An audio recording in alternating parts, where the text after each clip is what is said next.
Hey everyone, it's Pup Twigs here from Orlando, Florida, and joining me today from London is Handler Kye. How are you?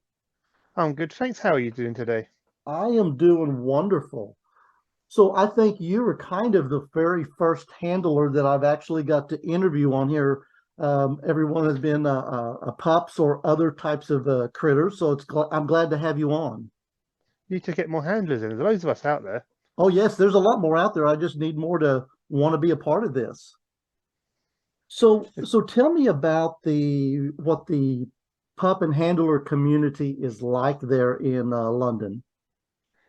Uh, it's thriving in London. There's loads and loads of pups. There's events in many different venues of different types going on all the time. And so, thinking about you as a handler, uh, I'm assuming you have a pup or some pups that you're the handler of. Just one of them, two at the moment. Well, one pup, one cat. One pup, one cat. Now, see, that's another thing. I've not never interviewed anyone else other than pups, and I think one horse that we're trying to get on but hadn't got it on yet. So I understand that you are the creator and owner of a website there for puppies and handlers too, called Puppy Pride. Yep, I started that in 2013. It's been up for 10 years now. 10 years, and how has it gone so far? Well, in the first year, we had 120 members, and we're now over 12,000 accounts. Wow. So it's not, yeah, can't complain. It's been going quite well. Lots of people on there. Got lots of people who list their events because it's got free event listings and there's blogs and groups and lots of other activity. And And it's completely free. and that's what I was going to ask. What kind of things can someone find at Puppy Pride? Well, most people use it to message other pups. It's got its own instant messaging service, which is in real time. So you can find other pups that live near you through either the groups or through the member search and then get chatting with other pups. There's also forums on the groups if people want to make a group. And then event organizers can list their events from wherever they want, any country. It's not just limited to the UK. And then obviously people can use it to find their local events and hopefully find more pups. Oh, very, very nice. So I'm going to have to go join it once we get off of here because I've heard some about it and glad to have you on to talk about it. So it's almost like a social network type It is a site social network. to make contacts with other pups and everything. Yeah, it is a social network. It's puppypride.social for because it is for socializing. Okay. Well, thinking about the community in general, pups, handlers, everything like that, what have you seen that has been the most difficult things that happen inside our community? And what have you seen that's been the easy things that have happened in our community? The hardest things is the sheer quantity of drama that pups sometimes enjoy having Yeah. for no reason sometimes.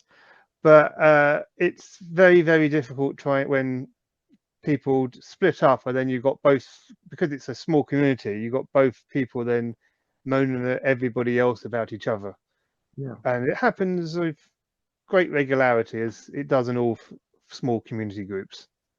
Yeah, I agree. It does happen a lot and it does cause sometimes some drama within the community. But the best thing is watching is when you run events, then you get hundreds of people turning up to them, and everyone tells you how wonderful it is and how much fun they had, and knowing that you've done something that's made a positive difference to other people's lives.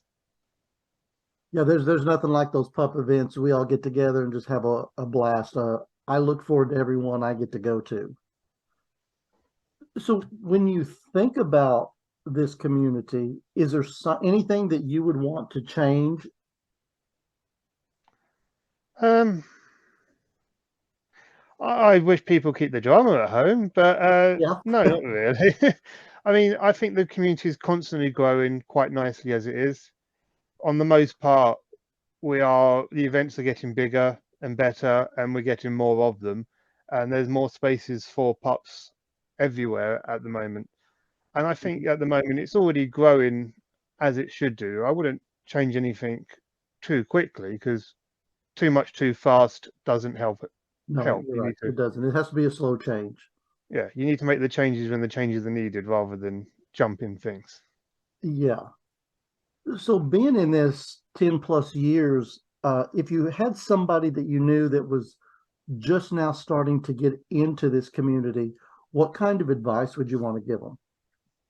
Buy knee pads. Forget the hood. Forget the harnesses. Get yourself a pair of knee pads. You won't regret it, I promise. But the best way to get into community is to find your local events and go out and meet people. They're running all the online stuff. You find a lot of people who are trying to get into the community just through messaging people and online. Hmm. And I don't always believe the right way to do it is to just send a message and jump into a pack.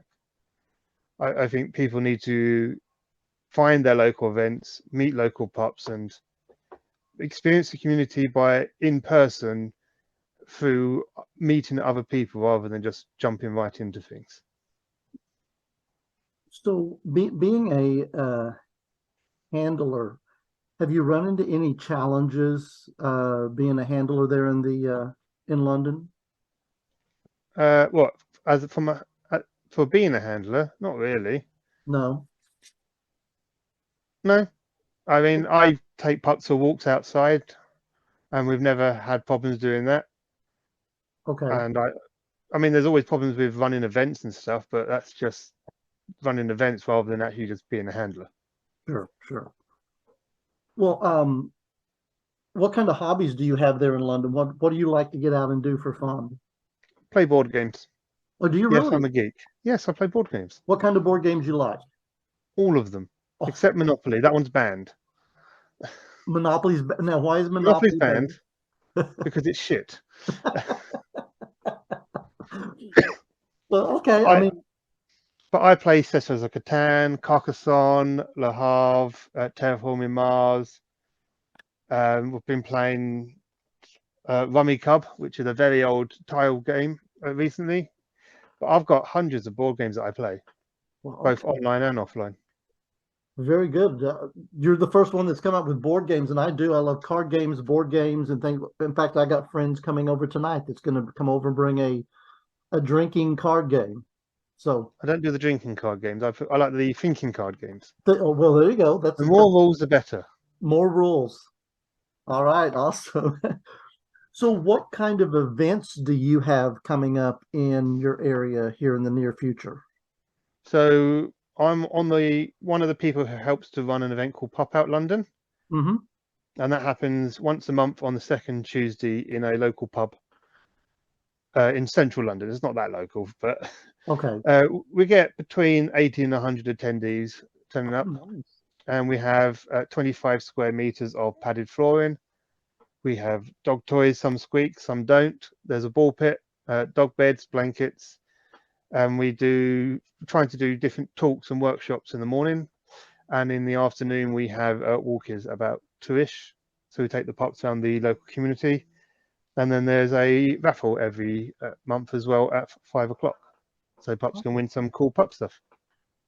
Wow, you guys go a lot more out than what I have here locally. I wish ours would get more into that portion of it they do Do here. you So not have padded flooring at your event? no, No. Well, then how'd you pop out? I've been Where to a couple of one of my good friends. They've had a mosh at their house before, and they've had a padded floor, and they've had the ball pit and things like that. But when we go out, we normally meet up at a bar and we just socialize most of the time. so we have private rental of the bar. Oh, okay. See, that's something we don't have here. So we take over the bar for the day. But Oh, the bar's not normally open on Saturdays, so they don't care. But yeah. no, we take it over. It's only pups allowed in the venue. See, now that would be so much more fun. Do Uh, it. we're gonna have to see if we could get something like that to happen. I mean, it's not if as long as you can find a venue, the rest is easy. I mean, I can try to help you source what you need, although my connections are all UK based for Sure, that. But sure. I can give you the list of the good material types and what you need for it. Okay, yeah, that would be awesome. Yeah. So if you could ask the next person that I have on here a specific question about the community, what would you want to know from them? On where did you first hear or know about pop play? Okay, and that's a good question. So yours, like I said earlier, Pup Forest from Tallinn, Estonia, Mm. wanted to know, how do you build a community of pups and handlers in a smaller city? I mean, you're from a big city, London. I'm from big city, Orlando. But there's a big challenge for little cities, little towns to build this community. And Well, what it's not suggestions would you give? it's not actually that difficult as long as you know a few people to start with. What you want to do is find a local bar, pub, or venue who don't care what goes on, that has a function room. Hmm. So, like an upstairs area in a bar is actually where we started in London, because we didn't start with 100 people, we started with 7. Wow. So, you find a local bar or venue, you ask very nicely if you can have the room and exclusive hire for the day, and then you invite your friends over, and then you Okay. just pop around in this room. And once you start doing that, you tell your people who turn up will tell their friends who are pups that it's on, and hopefully more people will turn up to the event every month. But as long as you can find a safe space where you can start, then the Right. rest should slowly grow. That's how most events have got started in England anyway, Yes. even in small cities. Okay. And that's good, because you're right. If you can just find that safe space where someone's willing to let you be a part of their building events, things like that, find that space and then slowly start interviewing or getting more people to come in, inviting them, and it'll continue to grow just by word of mouth. Yeah, I mean, it's one of the reasons I started my social network, is so that when these small events start, as long as they list their event on the website, then people near them will see the events happening. And if people see that they're events, they're more likely to turn up to it. Yeah. Because when we started a decade ago, there was one website. It was American only, didn't have event listings. So if you were running an event, there was no way to easily tell people that it existed.